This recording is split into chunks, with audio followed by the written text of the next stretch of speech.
আসসালামু আলাইকুম রহমতুল্লাহি ওবারাকাতু। দর্শক শ্রোতা, আপনারা সবাই কেমন আছেন? আশা করি আপনারা সবাই ভালো আছেন। আলহামদুলিল্লাহ, আপনার দোয়ায় আমি অনেক ভালো আছি। আমরা ঈদের পরে রঙের কাজ করতে আসলাম এই বিল্ডিংটায়, হ্যাঁ, এই ইউনিটটায়।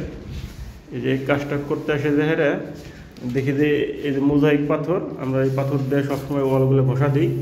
এই ওয়ালটা ঘষা দিতেই এই বালিগুলা সব ঝুরঝুরে পড়ে যাচ্ছে।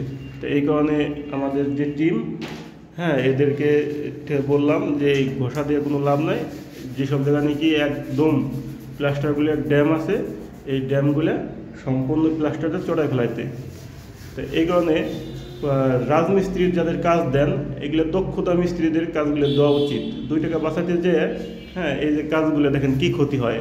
এখন এই পুরে প্লাস্টারটা চটাইয়া আবার প্লাস্টার করতে হবে, এটা ডবল খরচ হয়। এই কারণে দক্ষতা মিস্ত্রিদের দিয়ে কাজগুলো করানো উচিত। 2 টাকা বেশি হোক, কিন্তু দক্ষতা মিস্ত্রিদের কাজগুলো করানো উচিত। দেখেন এই যে প্রত্যেকটা জায়গা, এই দেখেন দেখা দিচ্ছি, দেখেন প্রত্যেকটা জায়গা প্লাস্টারগুলো কী হয়েছে। এই ফ্লোরটা, সম্পূর্ণ ফ্লোরটাই দেখেন। এই যে আরেকটা রুম, এখানেও চটাইছে। এবং কি এই প্লাস্টার করার ভিতরে এই যে ময়লাগুলো ছিল, প্রত্যেকটা ময়লা এগুলো ছিল। আল্লাহ হাফেজ।